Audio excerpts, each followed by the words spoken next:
It was There cold. was nothing fun about sitting at the base of a blind instead of in the blind. Okay, and true. Which I don't understand. I was just playing along, and I was going with it because I knew he was trying to like take some photos and stuff. But I'm sitting here, my toes are frozen solid. I am not a big guy. I am skinny, and I was like, why are we sitting out here in the wind and the cold when we're sitting under the blind? I don't understand what is going on here. Like, if he suffers, I gotta suffer that. I guess I never thought about it because you and I had a conversation yesterday when it was just us in the kitchen, and you were telling me like, yeah, that stand's just a one man, so both y'all aren't gonna fit in it. Right. But I guess I never told him. It's okay. If I gotta be cold, you gotta be cold, bro. Like, oh, you got her, dude. She's down. Let's go. Dude, I just shot a deer of a lifetime. Freaking smoked him. One with nature, and if you're a believer, one with God. Definitely gets your heart pumping. Boy, you are in trouble. Fall Obsession Podcast. All right, everyone. Welcome back to another Fall Obsession Podcast. I am Sam. I'm your host for this week's episode. I'm sitting in veteran hunt camp for our 2022 season with our hunt host, Waylan Langford. Welcome back. And our veteran hunt giveaway winner, Mike Demshock, for 2022. Welcome to the podcast, Mike. thank you very much. Man, I love recording in person. Waylan knows this. It's my favorite method to record with our guests. I love recording virtually, but sitting down, especially in hunting camp with across the table from somebody is the best way to do it. So Yeah, much better. yeah, it's been a minute since you were on here as well, so good to have you back. But Mike, this weekend, we want to get you out here. We want to get you in the woods. We want to get you having a good time and everything. To start off our conversation, tell our listeners just a little bit about yourself and where you're from and what you do. All right. Well, live out in Rome, Texas right now. Work for the railroad and spent 5 years as a Marine Air Traffic Controller stationed in Beaufort, South Carolina. And one of the things that, I guess the reason why I'm here is what I do is I have a pay it forward mentality when it comes to veterans benefits. So back in the day, probably, 5 years ago, I had a veteran help me get through the VA benefits process. Just, firsthand information, really help not doing it for me, helping me get through it. And he told me, I tried to buy him a bottle of bourbon one time, and he was like, nope, I don't want anything, just pay it forward. And that's been my mentality ever since. Just help people as much as you can and make them do it for themselves, but give them the guidance while they do it. Yeah. And I guess that's why I'm here. That's why Mike put me on the list. So Yeah. but Well, and to that point, you talk about the reason that you are here. It has left a big enough impression with those that you have helped for one of those gentlemen to find it fitting to write you in for this veteran hunt. Because the way that we run the hunt, as Waylan knows, is it's you can apply yourself as a veteran or nominate somebody else. And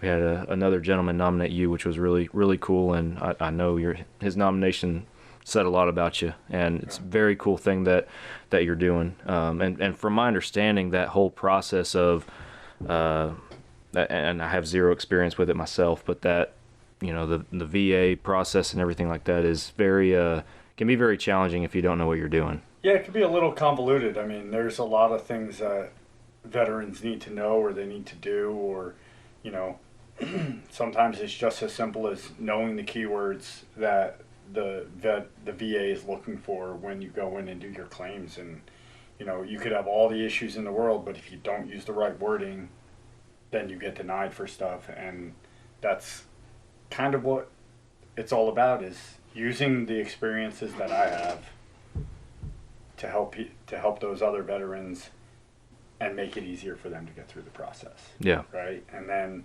hopefully those veterans, and a lot of them are, take that forward and use those experiences to help other veterans. Right. Yeah. And I mean, that's what the veterans community is about. That's what all of the organizations that are out there are about: veterans helping veterans. And that's one of the mentalities that I live by. That's awesome. It is cool. Very, very cool to do it in your small circle and with your immediate community, I guess I should say. It's awesome that you're doing that. And I'm not a veteran, but I do appreciate it. It's very, very well recognized for sure. So, but this weekend we're hunting. Yes, and we are. we've been hunting. We've been hunting a little bit. So, I know a long time ago, Waylan, you and I recorded a podcast with a couple other folks on here, and we talked about the uniqueness of where we're at right now. Right. We have a lot of new viewers, new listeners since that time. So, tell us a little bit about where we're at. Okay. I was invited out here many moons ago to come and look at this lease to get on. So I drove all the way out to Vernon, Texas, and they said, "This is it. I'm looking at a 1,000-acre wheat field. That's it." I said, "Oh," and it was my best friend, and I said, "Okay, quit joking. I'm here for business. Let's go see it. This is it. Put your stand right here in the middle of this 1,000-acre wheat field." Yeah. So I didn't get on it. I said no. And then come deer season, I think I was hunting in Llano. But come deer season, they started sending me these pictures of the deer they're killing. And I'm like, "You got to be kidding me." So I tried to get on. I'm on. "Well, we ain't got a spot for you now." "Come on, man." "Nope, ain't got a spot." So I finally got a spot 5 miles from them. Still, 1,000-acre wheat field. My opening morning, I thought, okay, they just took my money. There ain't going to be any deer here. But sure enough, some of the biggest deer I've ever seen in my life come out of a 1,000-acre wheat field. I don't know how they do it, but yeah. If there's a small patch of woods close, that's where they are. And it's a honey hole, because a lot of people, just like myself, that day say that, yeah, there's no deer here. They can't survive out here. But if you go back and look, I'm testament of how big the deer are out here. Yeah. It's unique hunting because you're basically sitting in a wheat field looking at a little patch of woods that may have a small creek through it, and that's basically it. It's a 1,000-acre wheat field everywhere you look, but yet you'll be sitting there and you can see the dust devil from them running before you can actually see the deer. They're so far out there, and they come in from where, I don't know. Yeah. But that's the hunting out here, is you sit and you stare at a 1,000-acre wheat field watching the grass grow. That's the way it's felt all weekend. Well, it's kind of like I was telling. And it's cold. Yeah. Let me tell you, it may not say it's cold on the app, the weather app, but it's cold. Well, it's kind of like I was telling you driving out here. I was like, hey, we'll pull up. You might not think anything of it. It might not feel like deer camper where you would traditionally think of, the prime hunting spot being, but there's been big deer killed out here. I mean, one of them is the photo right behind us of your dad, you know, with one of his best deer, so which is a really awesome picture. And I know you have a, you can tell our listeners just real briefly about your buck of a lifetime that has come off this place He's as a well. buck of a lifetime. Probably never see another buck like that again. I was in the right place at the right time. I can't say I'm Mr. All-Around Hunter. I just happened to be lucky. But he scored 204 and 5/8. He holds the county record, and he's the number one in the state as far as District 2, Division 2, which is North Texas, kind of West Texas area. Yeah. He's still number one. Wow. And I shot him back in 2013 to 14 season. Wow. But yeah, he holds the county record out here. That's awesome. Yep. So what have been your thoughts and impressions coming into this? And well, let's back up first. Well, to let's start with this. He told me when we started this hunt that we were going to break that record. We've got 1 day left. We've got 3 hours of hunting, and I haven't seen it. Hey, so. it ain't done. We ain't done yet. We ain't done yet. You never know. He didn't think that 204 would walk out in front of him. Sure didn't. All right, sorry. Sorry. No, you're good. So backing up and back to briefly to the veteran giveaway and you being nominated by another individual, that's where this experience began for you, was with that phone call. So from that point, kind of give us your thoughts going into this event.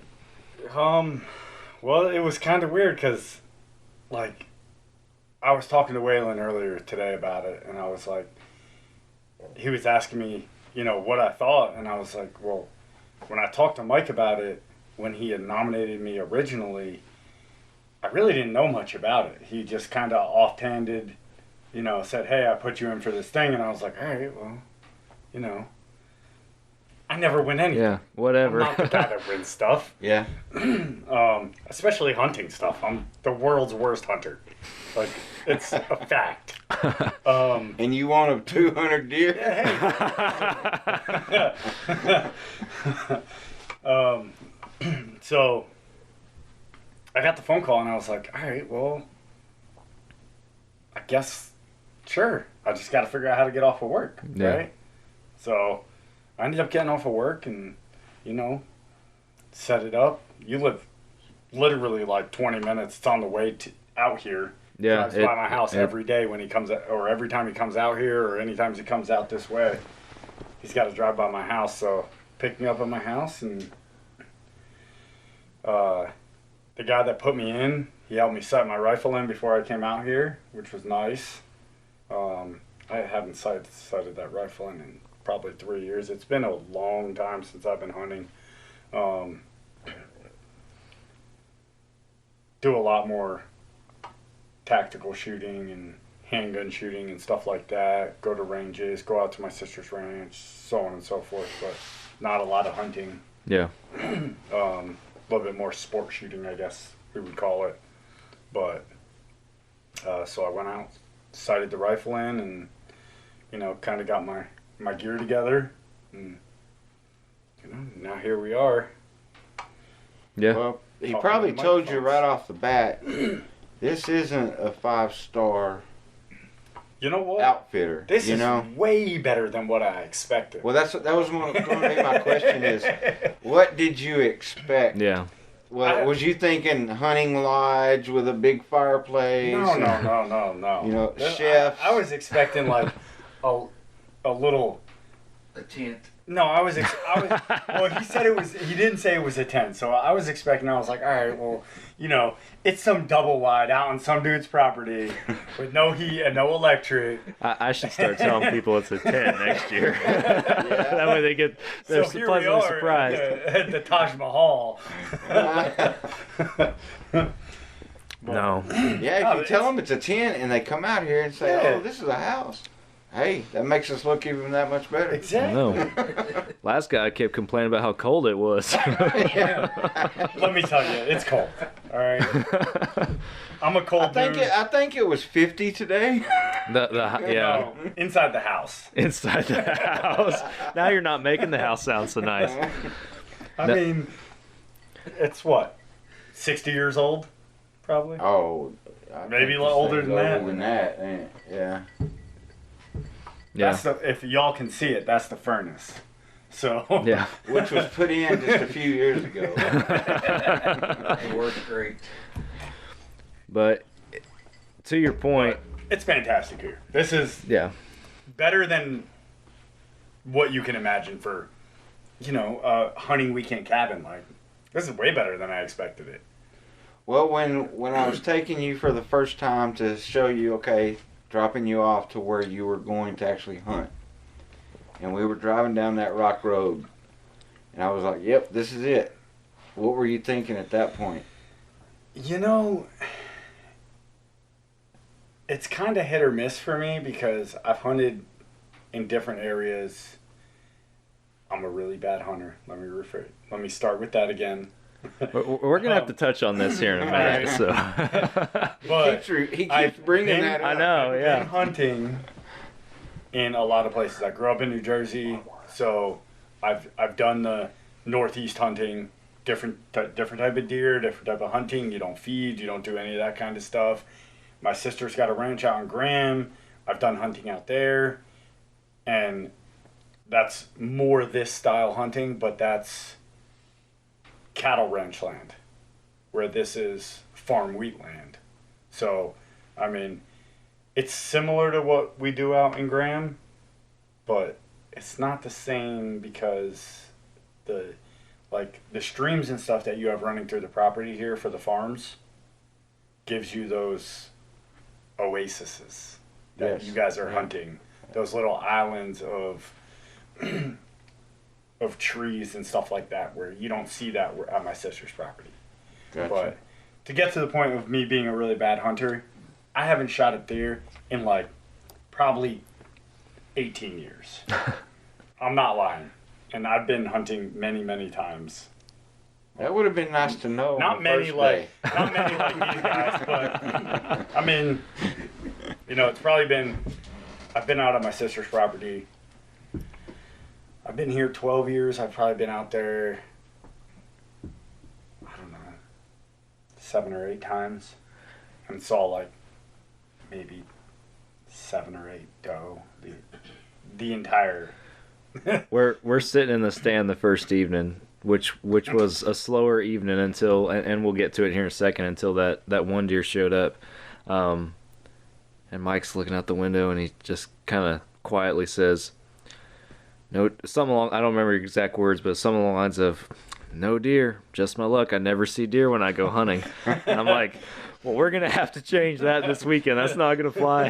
That's pretty much what I said. Yeah. I was like, this is me hunting. Like, yeah, I come out here, I sit in a blind for 4 or 5 hours, we see nothing, and I go home with a smile on my face because I got 4 or 5 hours of peace and quiet. Yeah. Just nothing. Just the sound of nature, which I'm okay with that. That's a good hunting trip to me. So, if you don't shoot anything, you don't shoot anything. That's not what hunting's about. Yeah. That first night was pretty slow. Yeah. But well, and the first evening, then you, at least it was a first for me observing what happened, but we actually saw a deer that had already been shot. Was the first deer that we got to see this trip, which was very, very surprising. And I made a comment to you. I was like, because he was a decent buck coming across this field from a adjoining property, and it was obvious that he'd been shot and blood running down his leg. And normally when you see a decent deer, you get a little excited, and you're starting to think, all right, am I going to shoot him? Am I going to not? And it was a weird feeling for me, even as a producer with you. I'm not even the hunter, and I'm thinking, what do you do? What do you do? What am I supposed to do with this? It was a very confused feeling for me. I've never felt that way before. there was no excitement in it, right? Yeah. There was no, like, I think if the deer had not already been shot, there would have been excitement because it was definitely a deer that was worth taking, right? It was a good buck, yeah. It looked good, especially from the profile, and to be the first deer you saw, too. Yeah, it was the first deer that we saw, and then it comes across injured and already shot, and it kind of like, in your head, you're like, well, I should probably shoot this deer just so that it doesn't suffer. Yeah. Right?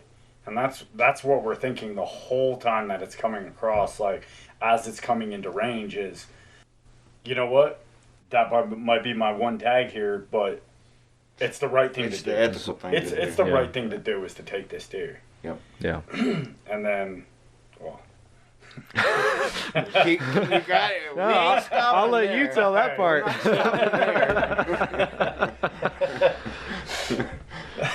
I mean, so it comes across, and we're sitting in a blind. For the listeners that don't really know kind of how this blind is set up, it's a blind sitting looking at a feeder. The feeder's sitting at, what, 100 yards? A little over 100. Little over yeah. 100, yeah. Okay. And the tree line comes across, and the corner probably starts at 200, and it gets a little bit closer as it comes across. So as you get closer, there's a barbed wire fence that runs directly down probably 5 feet off of the feeder to 5 feet off of the blind. Yeah, I mean, you're right on the edge of a wheat field. And the wheat fields are fenced. Yeah, that has the barbed wire fence. And the tree line's to the right and the barbed wire's to the left.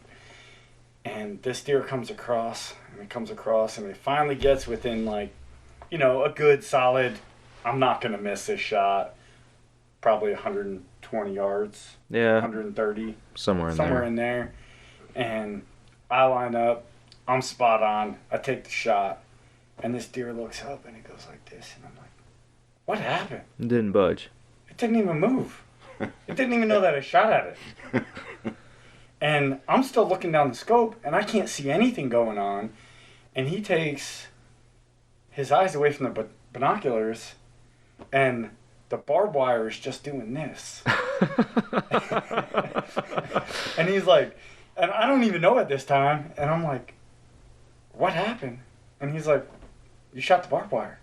But I didn't break the barbed wire. That was amazing. I just nicked it enough to offset the trajectory of my bullet that I didn't drop the deer.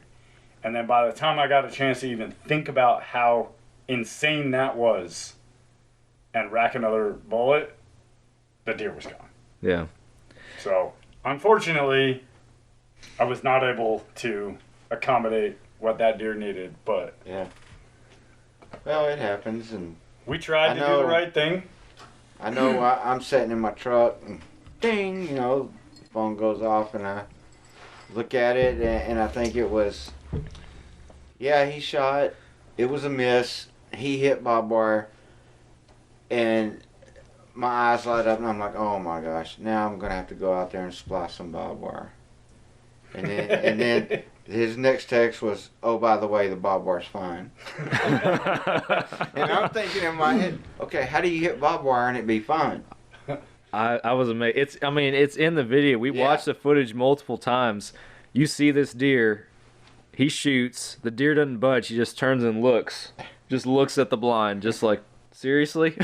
Like that's literally how it felt. And the fence just shakes and the wire's spinning. It's like, golly. Yeah, it was pretty cool. I mean, I hate that you missed, and I hate that. I mean, I know deer are tough boogers, but you know, I wish you would have got it just for the ethical thing of putting that thing out so it didn't suffer. But it happens. Yeah. It's happened to all of us. Yeah. And to the point of how tough deer are, I mean, from the time we first saw this deer to the time he disappeared, he covered 500 yards total, probably. Easy. In just his path of travel. Yeah. And he bedded down on y'all, too. I was going to mention that. It was very interesting because I've never seen a deer just bed in the middle of a field like that. smack dab middle of the field. Just I'm tired. I'm laying down. Yep. That's when you texted that. That's when I really knew that. Oh, this deer is probably hurt really good. Mm-hmm. For him to bed down twice like that. Yeah. I didn't realize how open the locations that he bedded down was until we went back today. Yeah. After our morning session, and we went back, and I was looking. I was like, where did this buck bed down at? And I'm looking in the field, and it's just 1 foot, like wheat strands, or maybe it was hay strands, or whatever it was last year that's regrowing in those areas. But that's what surprised me. I'm looking at it, I'm like, this is just flat. This is where the winter wheat's at.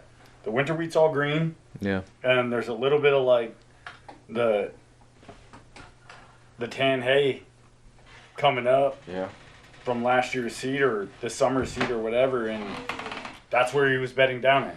Yeah. And I mean, there was no cover, there was no nothing. No, it was purely he just had to go down right there at that moment. He was that weak. Yeah. But so we had that interesting encounter the first evening. Saw a few doe right before dark, and then that took us into this morning, which also was a little underwhelming, I guess. Just only a few deer saw, at least in my opinion. Just we're seeing, and granted, I haven't hunted out here like Waylan has, but comparing it from to last year and everything, I was thinking of our experience with Mark and everything, and I guess part of it too is me sharing the host responsibilities with Waylan too. I want you to have a good experience. I want you to see bucks, and so I'm always like, hope we see a buck. Hope we see a buck. Oh, does again? Golly, But does again. Not that it wasn't like, yes, we were seeing deer, but obviously we want to get you on a buck. So, and that's the intention. But, however, what you were observing from your new stand of choice. Yes. is what's determining our hunt spot for this evening we just got done with, and then tomorrow morning. So, you're gonna hunt from your truck from now on. Tell us about that. That's I've set out in the blizzard cold on the ground hunting. That's what I like to do is ground hunt. I got stands when it gets really cold. Go in there, hunting with my son. So, and plus I like the heater in the stands. But I have found out after this weekend, being the host and not hunting, I just pull away out, find me a spot, park in my truck, and I'm just sitting there waiting on y'all to tell me, come get you. I think I've seen more deer sitting in my truck than I have the whole time I've been out here. Big buck, and I'm texting y'all, the big buck's over here 80 yards away from me.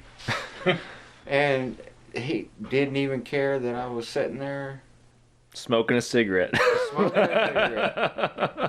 He did not care. And I thought it was a fluke. So and that was yesterday. So this afternoon, or this morning, I'm getting mixed up here. Yeah, that was in the morning. So that afternoon, doing the same thing, and see him again. The first time he was like 300 yards away. This time he was 80 yards away. Didn't even care I was there. The does didn't care I was there. And so I've come up with a new theory that, okay, I'm just going to hunt out of a warm truck from now on. Yeah, so he's seeing the big buck sitting in his truck. We're sitting in the blind, freezing our butt off, and we don't see any doe, any deer whatsoever until we decide to start moving out of the blind and come around the edge because we're tired of looking at nothing. 1,000-acre wheat field. Well, yeah, 1,000-acre wheat field. Well, not only that, but then we come out of the blind to change our tactic late morning to come around and start looking at some of the area you're able to see from the truck. And no sooner had we made that corner, you send me a text message of your cell camera showing deer at the feeder we just left. Yeah, so. That's right. And we scare 4 doe off the corner that were stalking around. So that didn't help much either. ultimately, at the end of the day, it changed our tactic, though. So that we got smart. We're like, all right, we're gonna move here, and with your recommendation and everything, we got a spot in that field that you had been seeing all the activity in, Right. and that led to what has been our most eventful hunt, certainly so far this trip. So, and another reason I'm really glad that we I want to see if you need a drink there. I'm really glad that we saw the deer that we saw today, because I think it's just setting us up good for tomorrow. Yeah. So.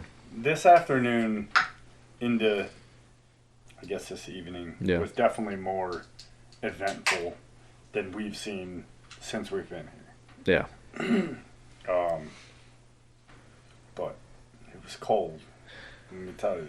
It was There cold. was nothing fun about sitting at the base of a blind instead of in the blind. Okay, and true.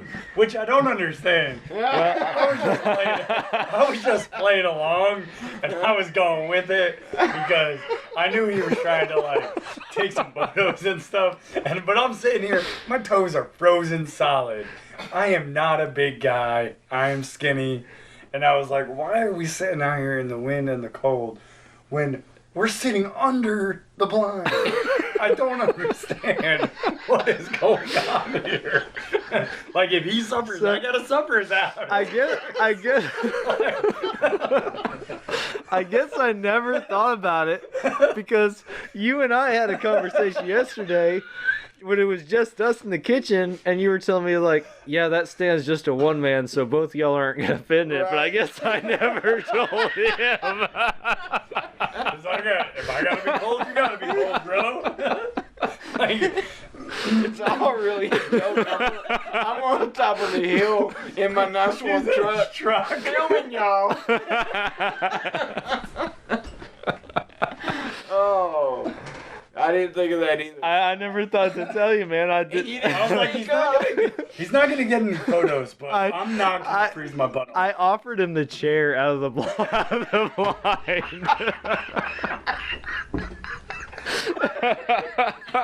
We can go in there and get the chair, but you can't go in there. I gotta get it.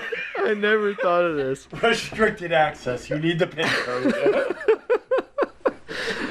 Well, we weren't in the blind because we weren't in the blind. Because it's a one-man blind. That's why we weren't. So both of us were sitting on the ground in the cold and the wind. Just to paint the picture for everybody. We can make adjustments tomorrow. I didn't think of that. So when he says we can make adjustments, what he means is he's going to take pictures from inside the tent. And I'm still going to sit at the base of the tent. And I'm still going to be on top of the hill in my This guy's truck. still going to be in his truck. And they'll be like, listen, bro, if you want a buck, you got to pay your dues, all right? It is what it is. I am sorry, dude. I never even crossed my mind. Yeah. Holy cow. You shouldn't be sorry. Oh, I can only imagine what he's thinking the whole time. We're sitting underneath a blind. Yeah. Why are we sitting underneath a blind? In my head, I'm going, bro, we can cuddle. I'm okay. My wife ain't gonna be mad, and I ain't gonna be upset. Just get me in that blind. I get it. If your wife's upset, that's fine. Sit outside. But if your wife's not gonna be upset, and my wife's not gonna be upset, we're snuggling, bro. Let's get warm. Oh God. Oh my word. Maybe that's what we did wrong. So anyway, we're cold. Yeah, we're cold on the ground underneath the blind. So, but we did see quite a few deer, and we got in there early, and the deer were moving pretty promptly after we got in there. We got in there. No, around. they weren't. No, they weren't. No. We got there at 2:00, and I would say we didn't see a single deer until 4. Oh, it was 3:30. It was sooner than 3:30. that. We had Probably the deer moving on the far outside, and then those two does come out on the left. Yeah, but that was at I guess that counts. All right, I'll count that. They're like 600 yards out. You could barely see them in your binoculars. Does that count? You got 1,000 acres. Does that count? That counts, man. When we come back and say, oh, yeah, I saw 30 deer today, 3 of them were only on our place. If I counted every the other ones speck were that moved a mile across, away. If you count every speck that moves across the 1,000-acre wheat field, every hunting trip is going to be a good hunting trip. Come on. Nah, but it was good. It counts. It counts. Hey, y'all are the experts. So we'll count them. So we started seeing deer at like, I don't know, 3 o'clock then. Actually, we saw 1:30 when we were pulling in. There you go. I was going to give you credit for that too. All right. We're going to back up. All right. We got in there early, yeah. Hell, you seen by 50 today, didn't you?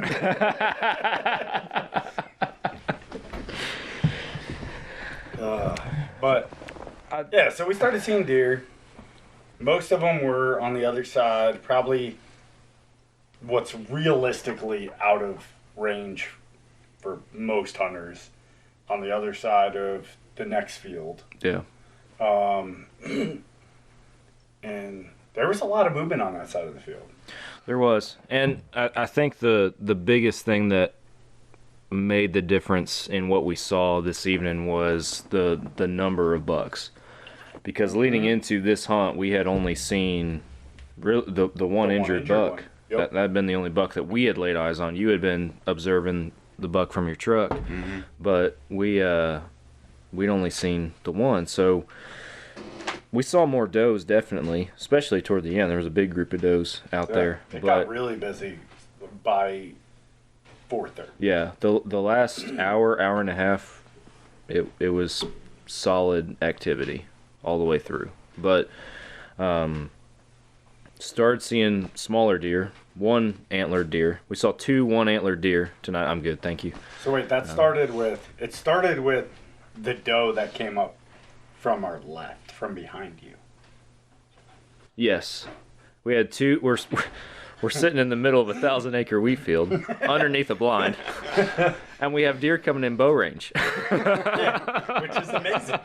The doe were coming out of the They come out of creek. Yeah, That little tunnels. Yeah, that little tunnel, and it just came up, and they started, and they came in, and they came out in front of us first, and it's 2 of them, and they're young. They can't be more than 2 years old. They were not old deer. The one darts back into the woods, and the other one is just like super curious, I guess, and comes back around behind us. And mind you, the wind is blowing away from us, so it's blowing. It's in our face. It's in our face, and blowing our scent behind us into the 1,000-acre wheat field. Yeah. And this deer, instead of coming in front of us into the clearing that's there, it decided it was going to go behind us. And it comes in behind us 40 yards. Yeah, well, I mean, so where he's sitting, he's facing the tree line, and he has a good line of vision to his left and his right. Well, where I'm sitting, to the side of the blind that we're sitting underneath, I cannot see to his left as well because it's kind of to my back. I'm more tucked back by the post behind the blind. And so he tells me, he's like, I'd glanced over my shoulder a couple times and seen him on the tree line, but he tells me, he's like, yeah, they're coming up around behind you. I was like, oh, okay. And so I slowly glance over my right shoulder, expecting to see him out in the field. No, this deer is 40 yards away from me, walking toward me. And I'm like, what in the world? And no joke, my first thought is my wind's blowing right that direction. Our wind's blowing right that direction. And it was like she hit a brick wall. She was just walking her normal pace, all is good, and then brick wall stop. She caught that scent, and they were gone. Yeah. And we had a couple deer pass by there. The next one that also came within bow range, even closer, was that 1-antler buck. Elliot. Your daughter? Called him Elliot. Yeah. Caught him on the trail cam and named him. apparently there's only 2 people in this campus that have seen the movie Open Season that knows who Elliot is. Yeah. Neither of us are one of them, just so we are clear. Yeah, so we know how all this is working here. Yeah, so if any of our viewers or listeners have seen Open Season, kudos to you. Points for you. Yep. So they know who Elliot is. yeah. So this one, we saw 2 one-antler deer tonight, but this one, he started a ways away from us, probably 350 out or so. Yeah, matter of fact, he started exactly where Waylan said deers never come up. Like, he literally, we were on the truck ride up, and I was like, I'm like, he said they come out over here, and I was like, all right. And he said they go back in over here. I was like, did they ever come back across? Like, did they come across the field ever? He's like, nope, never seen them come across the field before.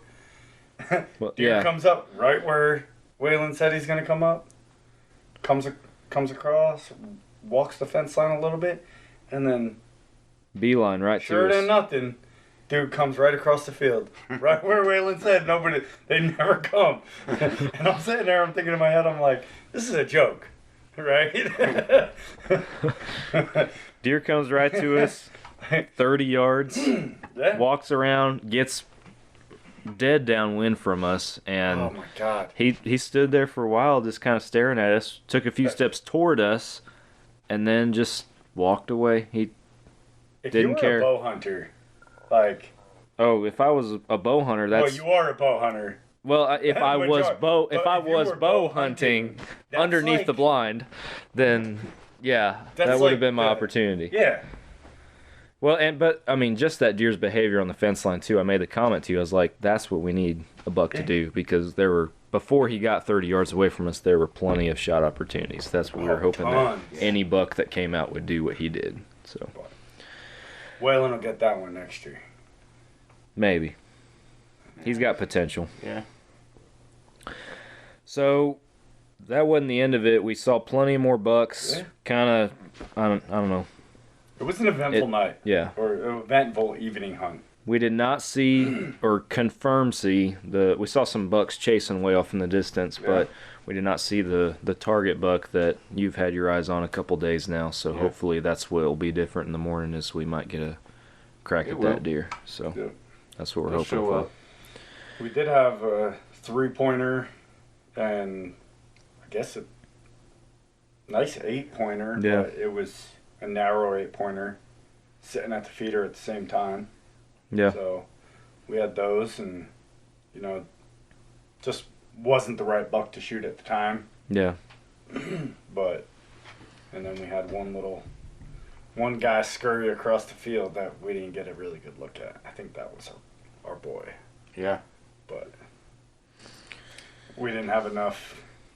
It definitely didn't come in range for us to even have a remote shot at it. Came across, took a hop or two, made a couple second stop, and then started moving away from us. So it wasn't, unless you were lined up on it when it came across, there was no shot on it. Yeah. And you never had a chance to verify that it was big enough or the right deer. So, Yeah. which is unfortunate, but that's hunting, right? Yeah. It'll be there So we got one more hunt. tomorrow morning.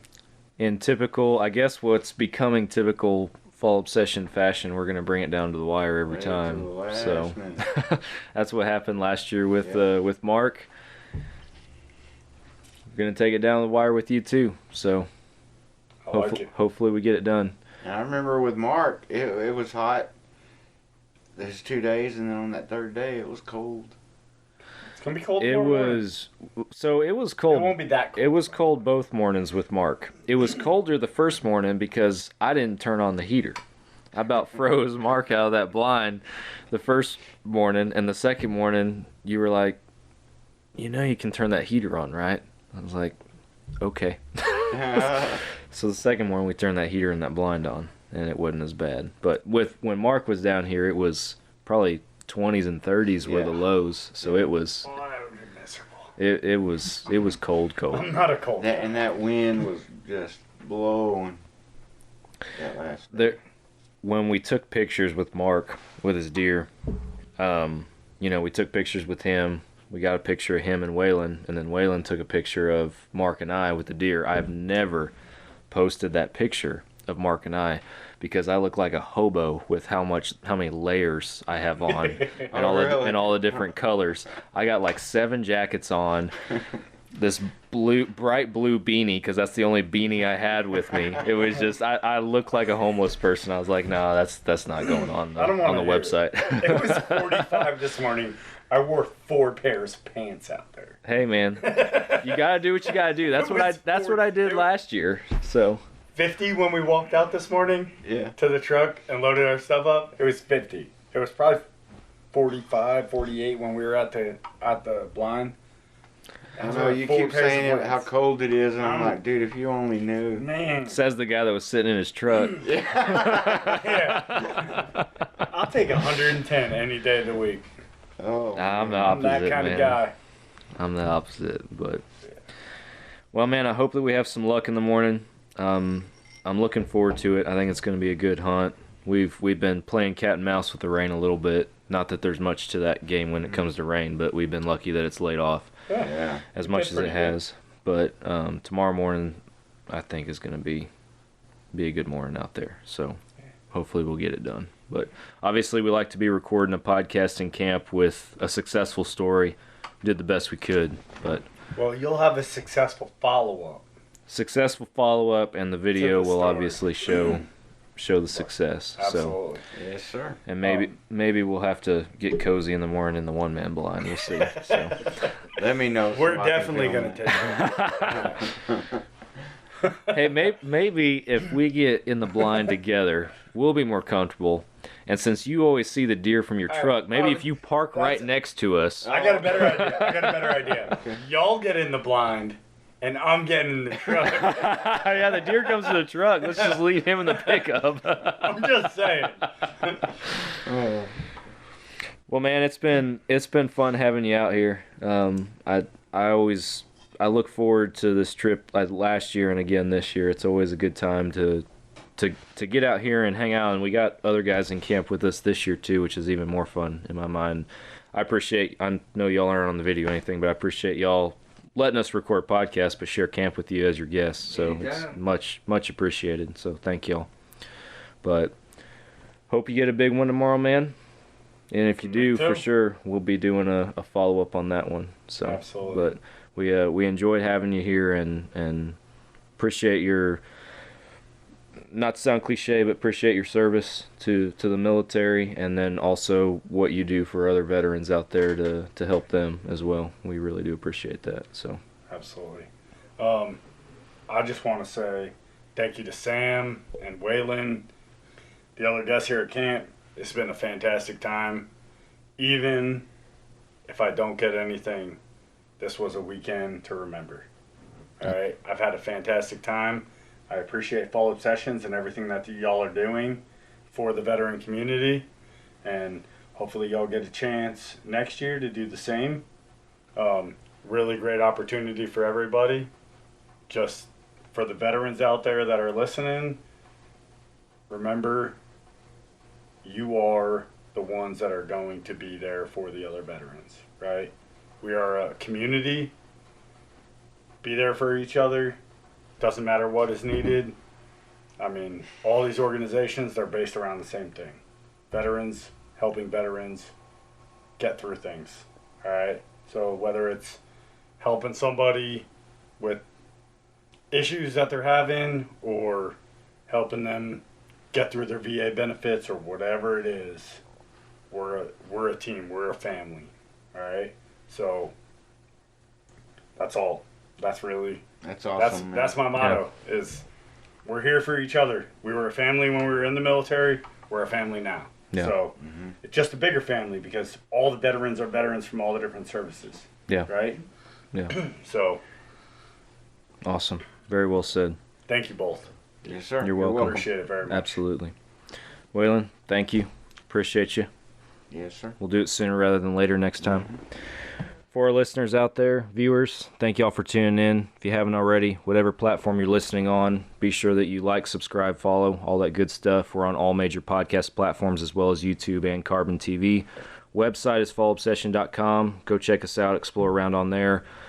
All the social media platforms, be sure you follow. We do daily posts, multiple new videos on the YouTube channel every week. We're working hard to give you guys hunting and outdoor content on a daily and weekly basis in certain avenues, so be sure you go check us out. Ridge Rock Hunt Company is the podcast partner. Derek and Lacey in Mississippi. They do a great job booking hunts with vetted outfitters across the country. So if you're looking for an experience that you've been saving up for, or that bucket list hunt, give Derek a call. He'll work with you on licensing, timeline, budget, all that good stuff, and set you up with a vetted outfitter. So Ridge Rock Hunt Company, go check them out. Gentlemen, I enjoyed it. In-person podcast, by far my favorite. Nothing quite like it. So thank you both for joining me this evening. Appreciate it. Yes, sir. Thank you. All right, guys, we're back next Monday as always for another episode, and we'll catch you then.